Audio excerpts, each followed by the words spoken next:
5G technology के खिलाफ जूही चावला ने दिल्ली हाई कोर्ट में दायर की याचिका।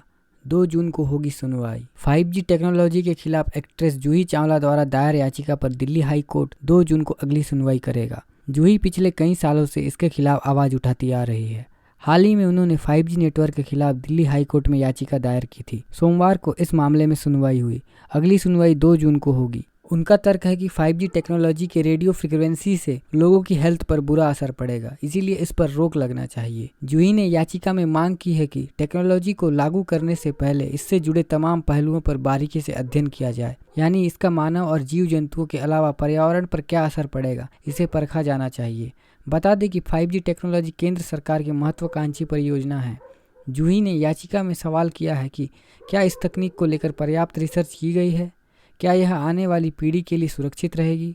जूही ने कहा, हम उन्नत किस्म के तकनीक को लागू किए जाने के विरोध में नहीं हैं। इसके उलट हम टेक्नोलॉजी की दुनिया से निकलने वाले नए प्रोडक्ट्स का भरपूर लुत्फ उठाते हैं, जिनमें वायरलेस कम्युनिकेशन का भी समावेश है। हालांकि इस तरह के डिवाइसों को इस्तेमाल करने को लेकर हम हमेशा ही असमंजस की स्थिति में रहते हैं, क्योंकि वायर फ्री गैजेट्स और नेटवर्क सेल टावर से संबंधित हमारी खुद की रिसर्च और अध्ययन से ये पुख्ता तौर पर पता चलता है कि इस तरह की रेडिएशन लोगों के स्वास्थ्य और उनकी सुरक्षा के लिए बेहद हानिकारक है। इसी साल 5G शुरू हो सकती है। दरअसल सरकार ने देश में 5G ट्रायल के लिए 13 कंपनियों के आवेदन को मंजूरी दे दी है।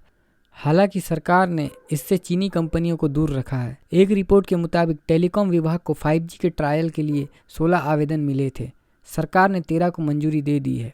हालांकि इस ट्रायल से हुआवे और ZTE जैसी चाइनीज कंपनियों को दूर रखा गया है। उधर भारत संचार निगम लिमिटेड ने भी इस ट्रायल के लिए centre of development of telecom के साथ साझेदारी की है। भारत सरकार का टेलीकॉम टेक्नोलॉजी डेवलपमेंट सेंटर है। इसकी स्थापना 1984 में की गई थी। इसके अलावा भारतीय एयरटेल, वोडाफोन आइडिया और रिलायंस जियो ने एरिक्सन और नोकिया के साथ साझेदारी की है।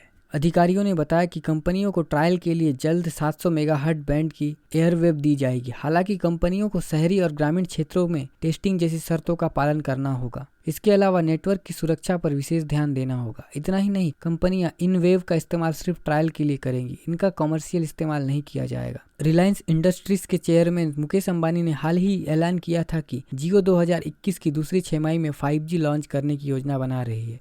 उन्होंने कहा था कि देश में डिजिटल लीड को बनाए रखने के लिए 5G की शुरुआत करने की जरूरत है और इसे सस्ता और सभी जगह उपलब्ध कराने के लिए कदम उठाने की आवश्यकता है। भारत में भले ही अभी 5G सेवाएं लॉन्च करने की तैयारियां चल रही है, लेकिन चीन और दक्षिण कोरिया में यह पहले ही शुरू हो चुकी है। इतना ही नहीं, श्रीलंका, ओमान, फिलीपींस, न्यूजीलैंड जैसे 68 छोटे बड़े देश यहां शुरू कर चुके हैं।